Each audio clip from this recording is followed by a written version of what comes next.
Thank you so much for joining us. It is that time again. Yes, ruminate over this for the next few minutes. It's time for the 12th annual Strolling of the Heifers.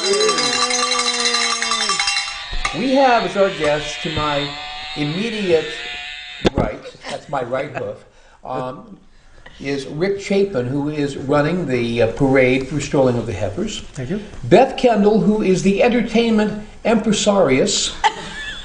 And of course, Orly Munzing, who we would say is the mother of this event.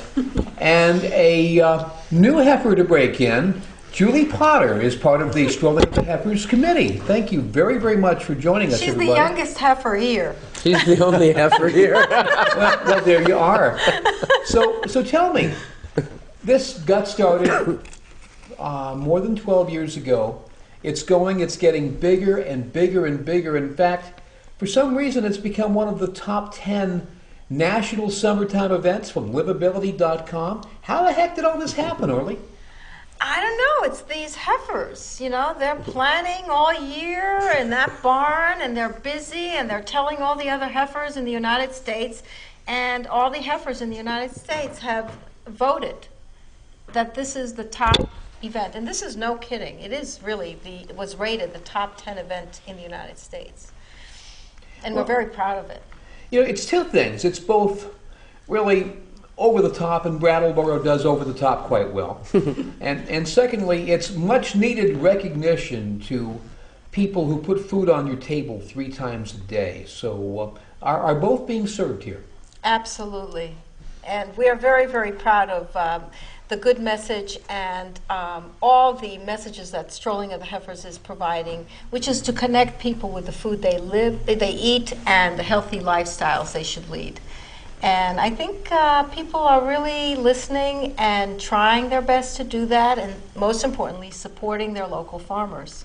And this, of course, comes during June, which is Dairy Month in Vermont. And it's good to know that Brattleboro has a party, and at the centerpiece of it is the cornerstone of this event, the annual Strolling of the Heifers Parade, which takes place this year on Saturday, June the 8th. Rick Chapin, you've been doing this for the past few years. 12 years. How has this differed from past years? We seeing anything bigger, anything different?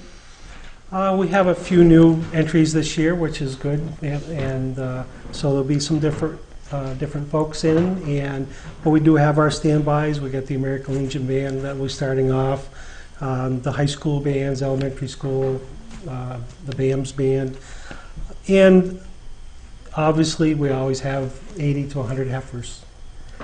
Now, a lot of these are led up Main Street by 4-H'ers, future farmers, and the like? That is correct, and most of them are, as soon as the heifers are born, they start training them and to be led. And we do have a few that get a little skittish getting up Main Street, but overall, the majority will make it. What kind of cooperation do you get from both the young people and from the animals' owners? They are very fantastic to work with. They're excited most every year to come, and the kids really love it. And any new exhibits this year that we haven't seen in recent years? Like I said, we do have some new folks that have joined us. We will have possibly Santa of the Land is going to have a float in. We have the New England or New Hampshire dancers. They've been in a few years, but they're coming back this year, 70 strong, so they're going to be quite a contingent. We have a lot of local nonprofits that always join us. We have the Grafton Cheese that's going to be in the parade. We have Commonwealth Dairy that's in the parade. So I mean, we do have a good representation of. Do you have dogs in the parade? We do not have dogs in the parade. Thank you. Please leave your dogs at home.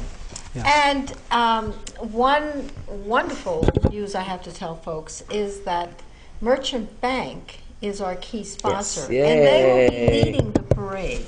And we're so happy because, you know, they are really stepping up and supporting the organization in many ways. And we're just so happy to have that partnership with them. So we're very happy to welcome them.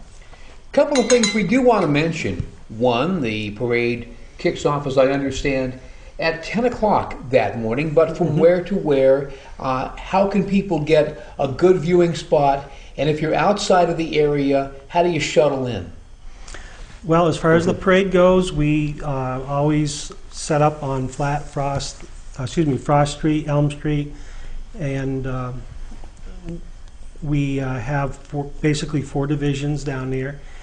The parade, the street is shut off at 9:45, and we'll have entertainment before the parade gets there. But at 10 o'clock sharp, the parade is on Main Street and rolling. So basically, anywhere from Sam's Army Navy on Flat Street, right up through to the Common, right down to the retreat entrance. And also, there's a lot of pre-parade. And Beth, you want to tell them about all the wonderful pre-parade things? I mean, over time, the pre-parade events have multiplied and changed. But this year, we have some of the younger nursery school groups actually going to march before the parade, because the parade can get difficult for them and long. So we get a chance to feature them. Also, there's going to be a ukulele playing around town. There's a magician who will be going the streets. Peter Gould will be entertaining, along with a couple other clowns. The Dairy Godmother and her fortune telling will be around. We have, and I have a group that I am almost sure is going to come, so I don't want to mention it, but it sounds like a great group of young 6 siblings who play music and sing in harmonies, and we plant them on the street. And you know, there are already stuff going on up at the Common. So. And we have lots of surprises that we're not going to tell No. you. You're going to have to come. But what I do recommend, and many people already do this, to get a good spot, people get there early. And now it's become a family event where they put out their lawn chairs and they bring food with them and so forth. And we also have breakfast that you can get. Pete and Jerry's is serving breakfast at the Common. They go up there, they bring the breakfast for their family, and they sit and wait, and it's become real family-oriented event. And I have to tell you, there are people there with their chairs already at 6:30 in the morning, sitting and waiting for the event and having a great time. So they would wait that long for the cows to come home? I couldn't help myself. Actually, they're out for a stroll, those cows. That they are. Actually, the cows and the people who tend them do get up pretty early. So this really is an extra effort, and we thank them all for putting an extra long day. And it sounds like that's nothing to moo about. But really, between the entertainment and the parade, it is one of the culminating parts of this signature weekend. Now, I know that things start off earlier in the week, and we'll talk about some of the earlier events later, but I do want to focus on this year's cooking event. Julie, bring you into this. Who came up with the idea of quiche? Well, Aunt Mabel. I guess that's really kind of what it comes down to. Everybody has a favorite quiche recipe or favorite recipe, and when we were talking about things that had to do with dairy and ways that we can incorporate dairy easily into cooking, quiche is one of those things. It's really just a few basic ingredients, eggs and milk and oftentimes cheese, and then whatever you want to put into it. So it seemed like a really natural fit. And we decided that it would be interesting to collect the stories of where these quiche recipes came from as well, because the stories also help to make it interesting. So not only do you have good quiche, but now you have some good stories to go along with it. And really, people's quiche recipes are as different as night and day, because that's a combination you can make out to be anything you want it to be. Exactly, exactly. Now, And we're doing it a little differently this year. I just want to mention that we're actually moving it up. So the recipes are due. The recipes are due in the end of May. And so what we're asking is we're asking people to bring their completed quiches to a panel to be judged before the stroll. Traditionally, it's been done on Friday night. but what's going to happen the night when the winners are announced, and how can members of the public get involved? Because there'll be hundreds, if not thousands, of people kicking around there. Exactly. So then what we're going to have is we're going to have the top 3 finalists. Quiches will have been made by some local kitchens in the area. We're going to have the Thompson House is going to be baking one, and the Brattleboro Retreat is going to be baking one, and the Brattleboro Memorial Hospital is going to be baking one. So of those 3 finalists, we're going to allow 150 members of the public to taste and sample the quiche, along with some salad that's been dressed by Drew's, a salad dressing, and some bread from Rudy's Bakery, so that you can really get the idea that quiche can be a whole meal. And then they're going to get to vote on which was their favorite. So at the end of the voting period, we will not only have a first, second, and third place winner, but we'll also have a People's Choice Award to give out. So that's a new way that we're going to be doing it this year. And the governor, who was our MC last year and gave out the awards, absolutely, hands down, is going to be the MC again. He was so funny. And so when I called, he asked, "Can I be the MC again for your cook-off?" That was his first thing that he said. And I said, "Yes." He goes, "Really?" I said, "Absolutely." So we're glad that Governor Shumlin will be with us, and that's going to be at 7:30 on Main Street on the Strolling of the Heifer stage. And the important thing to remember about that is it's Gallery Walk Night in Brattleboro, and there'll be plenty of entertainment going on as well, Beth. There will be. There'll be balloon artists and magicians, and there'll be chalk drawing on the stage that Orly was just referring to. There's going to be music, some local groups, which is what we've tried to support through this event, I will say. Young teen groups, the Snaz and Lost Cost, and Jamie Kent, who was here last year, who entertained folks. There also will be living statues. Thank you very much. Oh, by the way, if you've never seen a living statue, look for them on the street. They're magnificent. And stop. Make them work for their money. Well, they're not. But watch them, because it's an art. It's absolutely an art. And the New England Youth Theater is kind enough to share with us some of their young talent. So that'll be going on Friday night. There'll be Morris dancing in the street. There also will be a yoga dancing. I'm not equipped to talk about that. Who I don't understand it well enough, but it sounds really interesting. Be flexible. It sounds yeah, right. I could do the downward dog. And there's also, let's see, what else? Hula hoop. The hula hoopers are out. So it'll be it's a fun time on the street. And then food. Someone else can talk about the food. But before we do that, I just want to say that the theme this year is an agricultural Mardi Gras. So our posters, you have one of the rack cards there, Tim, if you want to show people. Our posters this year has a very, very dressed up heifer ready to come to Strolling of the Heifer with Mardi Gras beads and her hat and so forth. So everyone, I invite you to get dressed. There's a lot of people now who dress for Strolling of the Heifers in their Mardi Gras heifer costumes, and it will be a lot of fun to have that as well. Well, you see, people have to remember, those of us who've been in agriculture, we know how to kick up our heels. Hoofs. Hoofs, Yeah, that is. yeah. Thank you. When we're not working. Of course, people think we're always working, but when we're not, we do know how to have a good time, and this certainly reflects it. You wouldn't believe what goes on in that barn. Well, there are some things best left to the imagination.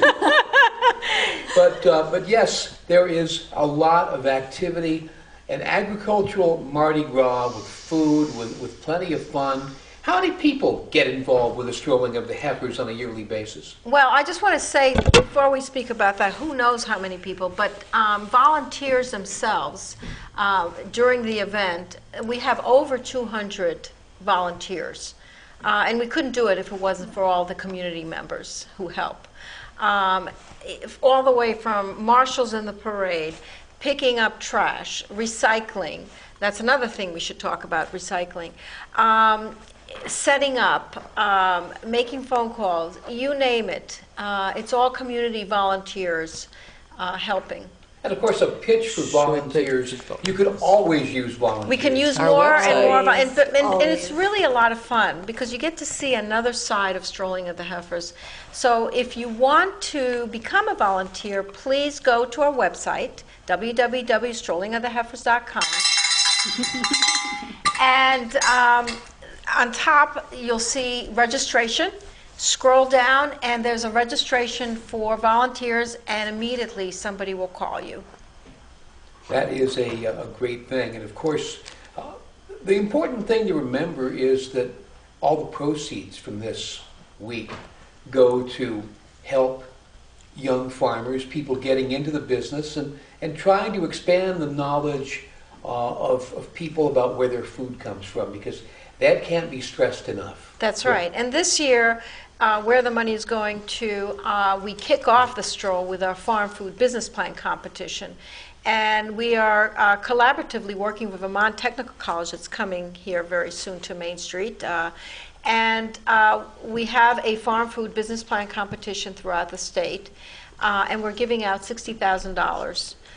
So the winners will be announced on Wednesday, kicking off the serious side of the Strolling of the Heifers, which is the Slow Living Summit. And if you're interested in Slow Living Summit, go to slowlivingsummit.org. Incredible. I mean, there is just something for everybody. Something for everybody. More information can be got on www.strollingoftheheifers.com. It's our new website, and we encourage everybody to visit the website.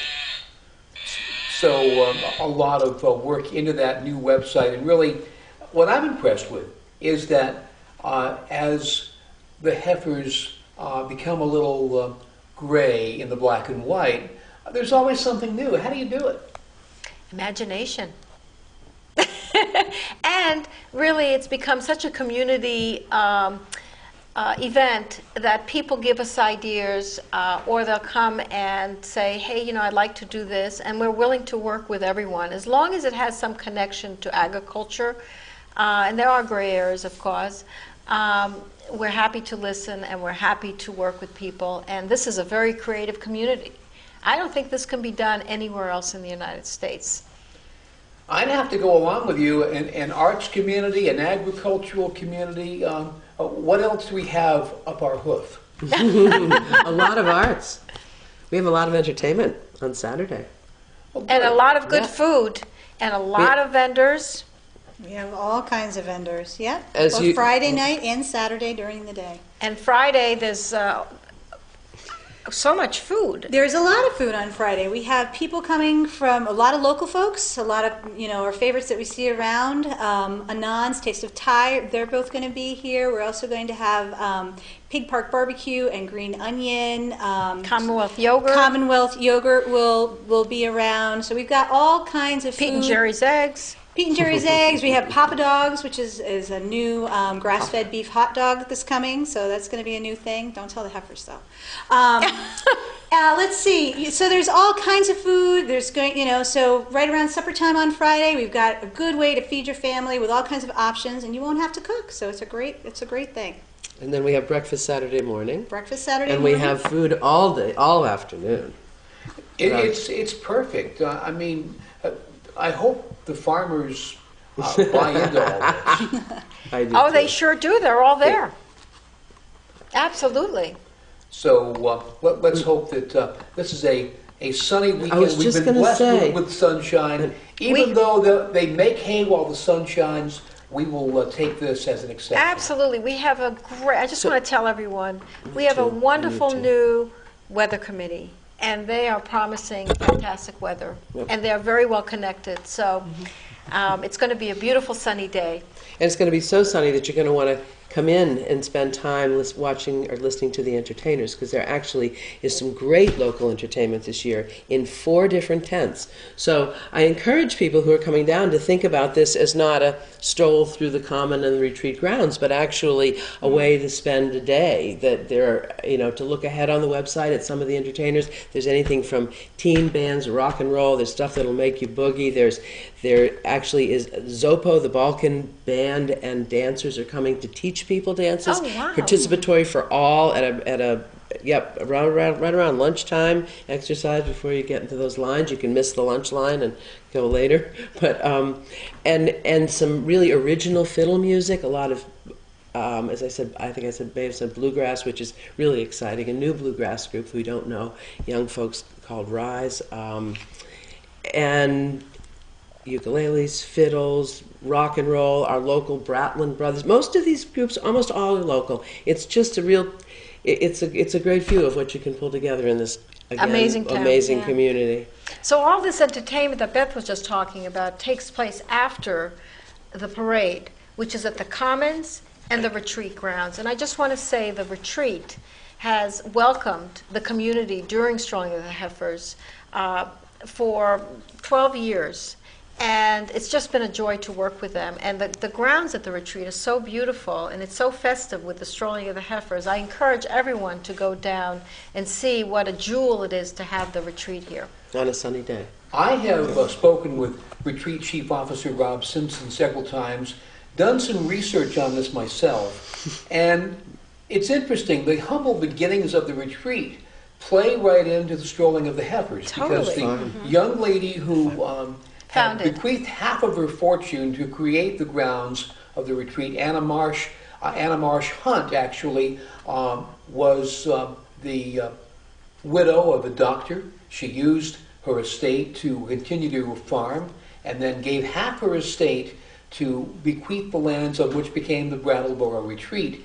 And the retreat, over its history, until recent days, had a dairy farm, an operating dairy farm on its property, partially at least to be able to feed the patients and residents at the facility. So you see, the agricultural heritage comes full circle. That's right. Mm-hmm. It is amazing. She would be very happy to see this. Yeah, no. Yeah, she would. I mean, I had run into a lot of things where Brattleboro and its surrounding environs have really embraced their agricultural heritage, and it's glad that a younger generation is doing it now. That's right. Yep. And there are a lot of young people now who are farming in niche farms. And actually, just for the viewers, there are more farms now than there ever were. There's small little farms where it's second income for the home, 5-acre farms or whatever. But there are really more what they call boutique farms now than ever in the history of Vermont. So the best thing you can do to support your local farms, not only during Strolling of the Heifers weekend, is buy local. Absolutely. Local farms, and just in your community as well. And so, again, these dates, big weekend, Strolling of the Heifers weekend, the 7th, 8th, and 9th of June, including the June 9th Gallery Walk and Quiche competition, Saturday the 8th, June 7th.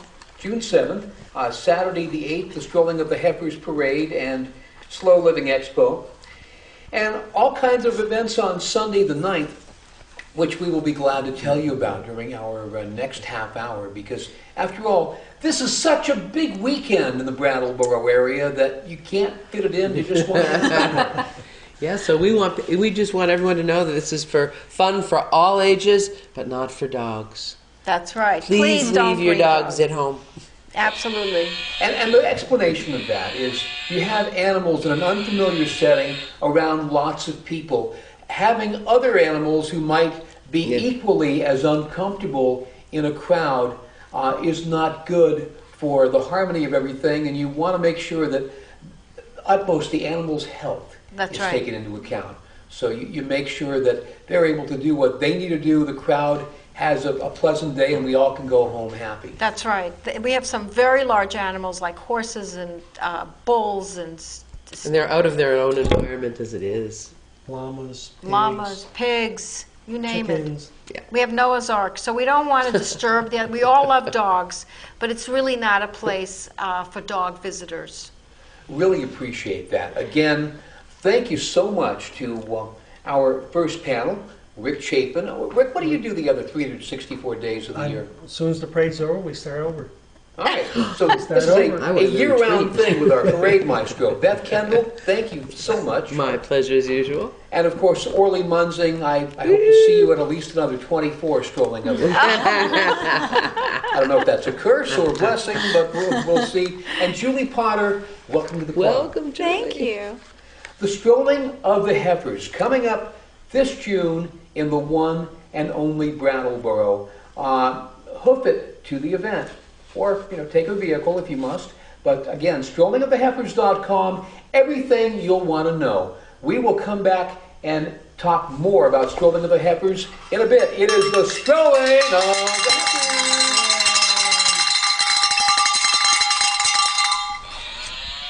And we're continuing with our conversation about the 12th annual Strolling of the Heifers. Very pleased to have Stroll Marketing Director Martin Langeveld with us, as well as, again, Orly Munzing, the founder of the Stroll, and new Stroll committee member Julie Potter. Thank you so much. Now, I wanted to get serious for a bit, because while we say the Strolling of the Heifers is a party and a chance to kick up your heels and celebrate, there's a serious side to all this, and it starts off with a small business plan competition. It's How not did so this get small going, anymore. and what do you have planned this year? Okay, so what I'd like to say is that the Strolling of the Heifer is a fundraiser. From the parade and the sponsorships that we get, we have a business plan competition. We've done other things in the past, and it's to support farmers. Last year, it was a local contest, but we partnered with Vermont Technical College, and they asked us last year to replicate the Farm Food Business Plan in central Vermont. It did extremely well. It was very successful. So we decided to partner again this year, but create it as a statewide competition, and we received overwhelming response. I think over 140 folks participated, and the finalists are going to be announced on Wednesday, June 5th. That's the kickoff of the serious side of Strolling of the Heifers. And Vermont College and Strolling together are coordinating that. We have amazing judges. We're very, very fortunate that Merchants Bank is our overriding partner this year, and we're very grateful for that. And we have an award ceremony at 2 o'clock at Marlborough College. The public is welcome. We'd love to have everyone come and enjoy all the winners. What has been the successful thing from this business plan competition, the Farm Food Business Plan competition, is that it's created new companies in town and created new jobs. And we have amazing success stories. So we're very fortunate and happy that this competition has been so helpful to the community and hopefully to the state of Vermont. And then followed after the business plan competition is the Slow Living Summit, which is the serious side of Strolling of the Heifers. It's about being mindful to the community. It's the opposite of living fast. In the fast lane, we're taught to, what can we get out of it?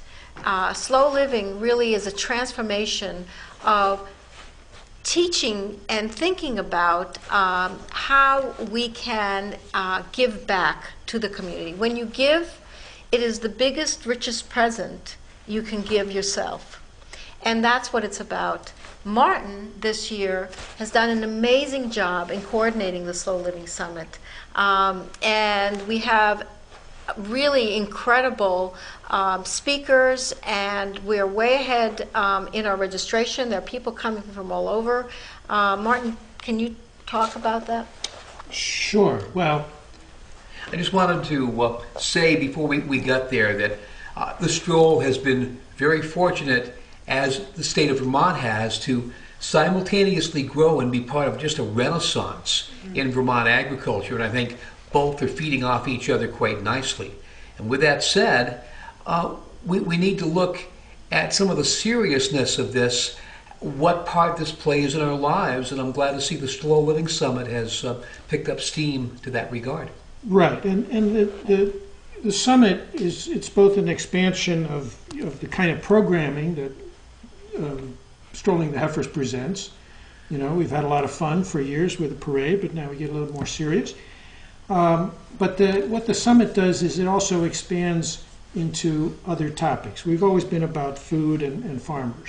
Now, with Slow Living, we talk about food, we talk about agriculture, we talk about food systems, but we also talk about renewable energy, we talk about sustainability in education, we talk about sustainability in medicine, in transportation, in aging. You know, can we age sustainably?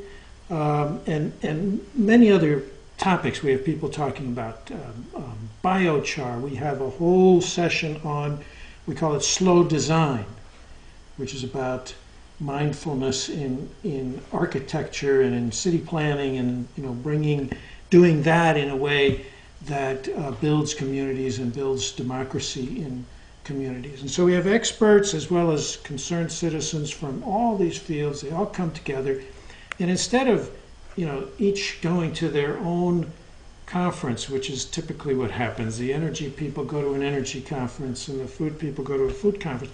We bring them all together and they talk to each other and we get a lot of synergy. People make a lot of great connections. And since we're talking here to the local Brattleboro community, we really welcome people from Brattleboro to take part in this. Even though we have people coming from all over the place, we really like to have a lot of Brattleboro people. We have some reduced rates, which you can check out on the website, that are available for local people who feel that they may not be able to afford the full registration fee. We don't want to keep anybody out.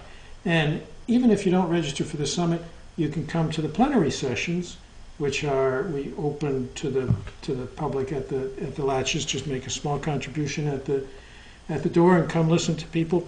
We have Frances Moore LaPay. I want to stop you there because I want to just say thank you for bringing her back to Brattleboro. One of the most important books in probably the past quarter century or more, at the same time as Bill McKibben was being given credit for being the father of global warming, was Frances Moore LaPay's Diet for a Small Planet, about the topic of sustainability. So a very important message there.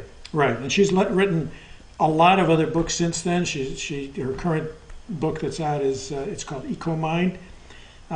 She will be on the podium together with Judy Wicks, who also is fairly well known in Vermont, but she's from Philadelphia. She works in the area of food systems. So we have Jonathan Lash, who's the president of Amherst College, and Robert Repetto. They're globally known, global thinkers about global warming and solutions to global warming, climate change, and just lots of other great speakers. So really a chance to think and really learn about what's happening on the cutting edge. Absolutely. Interconnectedness. And I just want to say this conference, from past feedback from other people who've attended, they not only like the place where they're in the conference, because everybody's an expert and there's a lot of dialogue going around and a lot of interconnecting, but it's different because we showcase Brattleboro. It's not in one building. It's all over town. So the lunch is served at the River Garden. Plenaries are at the Latches. We are using, in fact, the Brattleboro Food Co-op for some of the breakout sessions. Marlborough College, a wonderful partner, is allowing us to use all their building. We really couldn't do it without all these partnerships that we have. But when you are taking in some of these new ideas, transforming yourself, that after the session, you're able to go and stroll around beautiful Brattleboro and digest it all. It's such a difference. I also want to mention that the food is local, and Tristan Tolino and Randy Zeider are coordinating all the food and preparing it. We've had nothing but raving reviews. So I'm really proud of that. And again, if it wasn't for all these incredibly talented community members who are really volunteering their time, we couldn't do this without them. And again, you can register for the Slow Living Summit online at strollingoftheheifers.com. I did hear you say I stroll. should say it's slowlivingsummit.org. You can get to it from Strolling of the Heifers, but if you want to go to it directly, go to slowlivingsummit.org.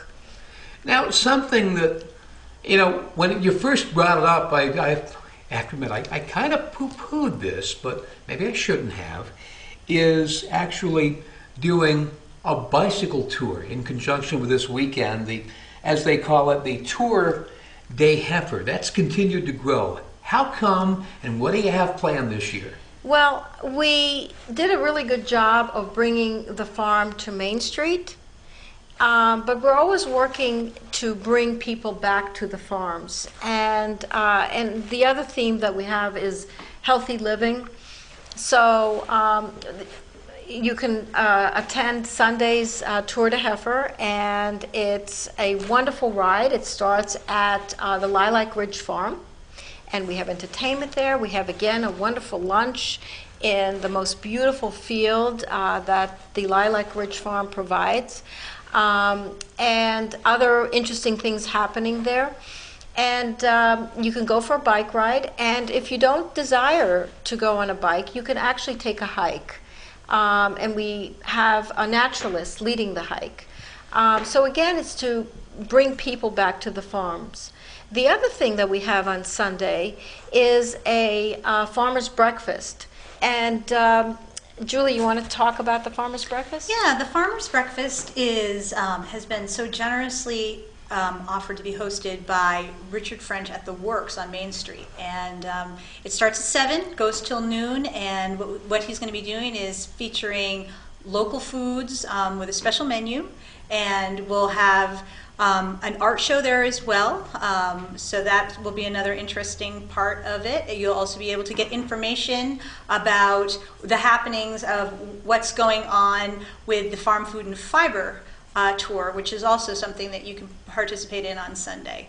So a lot of good things are going to be happening to bring, again, as Orly had mentioned, bring people out to the farms. So if you want a good breakfast, you're not a biker, you're not a hiker, go to the Works, have your breakfast, pick up a special made map that we have, and you can do a tour of the various farms, and they have various activities. We have a map that will do a self-guided tour, and you can just ride along, motor along to the various farms that are participating. So it's a nice way to finish the Strolling of the Heifers and really see what is really happening back on the farm and honor the farmers in that way. And I know that they would absolutely really appreciate visits from you. The listing of the farms that are on the Farm Food and Fiber Tour is also on our website, again, www.strollingoftheheifers.com, and that's available year-round. So if you are looking for something to do anytime, not just stroll weekend, but anytime, you can find the resource there that will give you directions, what the farms offer, things like that. It's a great way to spend, a lovely fall day or do some shopping for the holidays or something like that also. The farms are there year-round, and we should really, make the effort and go check them out. They offer wonderful things.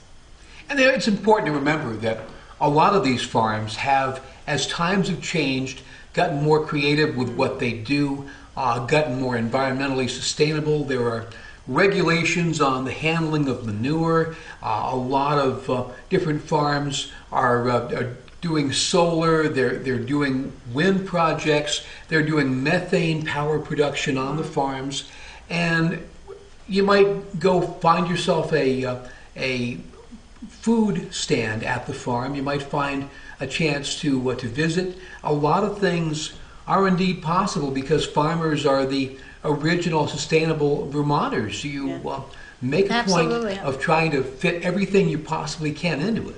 There's one other thing that I wanted to mention. You said there's always something new that we're doing. Well, at the Works, Julie mentioned, we have an art show. And it is about the history of organic farming. And we have incredible photographs.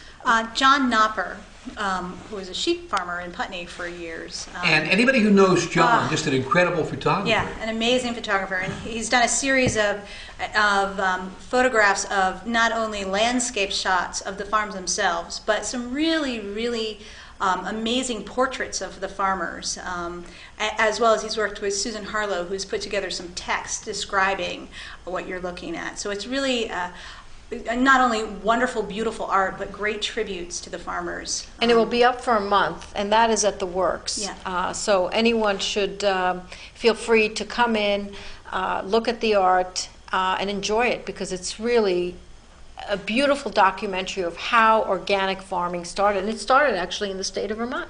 That's right. One of the earliest organic farmers, one of the first ones certified, was actually Howard Prosak from High Meadow Farms in Westminster. Yeah, that's right. He's in the show as well.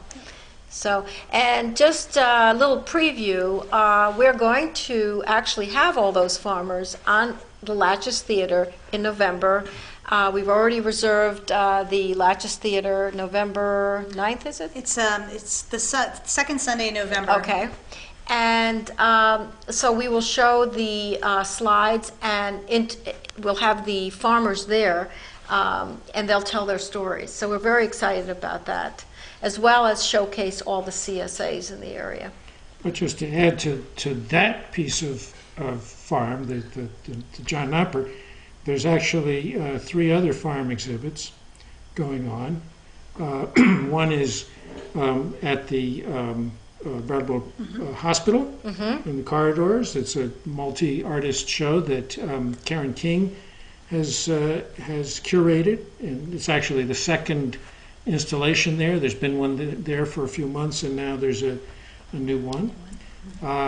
We call that the Strolling of the Heifer farm art. Farm art at the museum or at the hospital.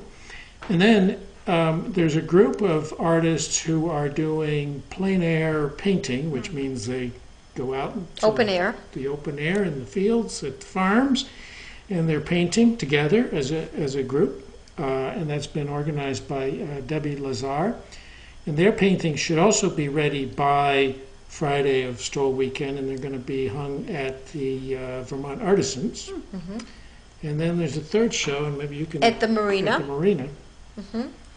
And also Karen King is curating that, and that will be up for the whole summer, as well as the hospital. So, you know, with the Strolling of the Heifers, we're always trying to, you know, the artists are here because of the farmers, because of the open land. And if it wasn't for the open land, they wouldn't be here. That's where they get their inspiration. So all these things that we do with entertainers and the art, somehow there's a connection. Because the farmers are the anchor of why we're all here. They're the anchor of our community. And it's important to celebrate them in that way. It all seems to just kind of dovetail together, and everything that this committee has done just continues to grow. Can it get any bigger, and can it happen anywhere else but Brattleboro? I don't think it can be anywhere else but Brattleboro, because Brattleboro has a unique community. And whenever I have visitors from out of town, they're always noting how different this community is. Just walk down the street and you see somebody walking their pet pig on Main Street.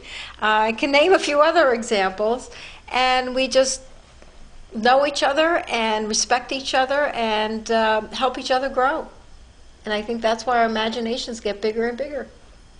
Well, maybe we should bring some of the town and city planners from other communities to study Brattleboro from the outside and understand what makes it tick. And as a big part of that, the Strolling of the Heifers experience should be studied and replicated somewhere. Thank you. You're very welcome, because most people in agriculture do a lot of things at once without thinking about it, because that's what they do. That's what they need to do to survive, and to be appreciated for it really is quite a nice thing. Over the years, have you had a chance to really do a lot of oral history projects to find out where some of these farms have been and where things are going? You know, that's a great idea. So this is how the Strolling of the Heifer grows. I think we're going to take that on, Tim, and we're going to have you coordinate that. Gee, it looks like I just put my hoof in my mouth. What do you have, hoof mouth disease? but it does make sense. Vermont's agricultural heritage has changed quite a bit. We were nearly all pasture land in the 1820s and 1830s, raising sheep. We now are mainly woodland with dairy, with forestry being a big part of the mix, and people reloading the different sectors of agriculture as we bring our food production back home. There's a big story to tell, and perhaps that is the next step. But we're also, I think, we're going through another change now. You mentioned these previous generations of of change, and over the last 10 or 20 years, there's been a fair amount of hand-wringing about how, for example, we're losing dairy farms, and that's why this is called the Strolling of the Heifers, because initially it was kind of inspired by the problems that most specifically the dairy farms were having. But now there is a lot of innovation and a lot of entrepreneurship happening at farms, even at the old dairy farms. I mean, those are the ones, as you said, that are installing methane generators, or if they can't make their way as dairy farms anymore, they're finding new things to do, like the Robs in West Brattleboro, doing maple syrup and doing grass-fed beef and things like that. And that's really why we have this, the business plan competition, is to encourage that kind of thing. But the state of Vermont, which, by the way, is #1 in the locavore index, Strolling of the Heifers locavore index. There you are. The state of Vermont is also very much behind this bringing on a new generation of farmers and food producers, and making them innovative and entrepreneurial. For example, with this open, what's it called, the Open Space Initiative. What am I thinking of? Yes, the Working Lands. The Working Lands. Working Lands Initiative. In fact, congratulations to the Nailers for being the Right. first local Yes. recipient of that. And they were Yes. also winners in our business plan competition Yes. a few years ago. But yeah, the state, they put out about $1 million worth of grants. They had $12 million worth of applications for this. And the legislature, just before they went home, has now come up with another $1.5 million or so for next year's cycle of those grants. Really, there could be a lot more money put into this, but anything that, in our 60,000, the state's $1 million, anything that encourages innovation and entrepreneurship is good for the farm and food sector in Vermont. Well, this was something drummed into me at a young age, as a boy who has grown from having a pair of farmer parents to being a future farmer, to deciding in high school that I didn't want to work that hard, at least physically. So very much appreciate the fact that all of you have gotten together and done this. Just an amazing lot of volunteer effort to put all this together. Well, thank you, Tim. Now, remember the dates: 7th, 8th, and 9th of June for Strolling of the Heifers weekend, and the Slow Living Summit actually happening the 5th, 6th, and 7th, with the business plan competition on the 5th. Where can you get all that information to find out where you should spend your time that weekend? www.strollingoftheheifers.com. It's our new website. I invite everybody to take a stroll through the website. Or you can go directly for the Slow Living Summit at slowlivingsummit.org. It is amazing, and we expect to see people from all over the country be in Brattleboro for that time. Yes. Thank you all for your efforts. And again, this has been just everything you've always wanted to know about the Strolling of the Heifers. Well, maybe there's something you don't know yet. That's why you need to come. That's right. Perfect. Strolling of the Heifers, the 12th annual in Brattleboro, on the weekend of the 7th, 8th, and 9th. Martin Langville, thank you for really not only investing your time, but you've become a Vermont farmer by getting getting your hands dirty on this one. A little bit. Yep. Appreciate that a lot. Orly Munsing, thank you. Thank you very much. And I also would like to thank Merchants Bank, who is our key sponsors in helping us make this really come to life. Julie Potter, thanks for getting involved with this and bringing some fresh life into an organization that is trying to continually stretch and grow. Thank you. And again, this is Tim Johnson. If you have nothing else to do with your life, you ought to be here. And even if you don't have a free weekend, make plans to be involved with the 12th annual Strolling of the Heifers. From all of us to all of Moo, thank you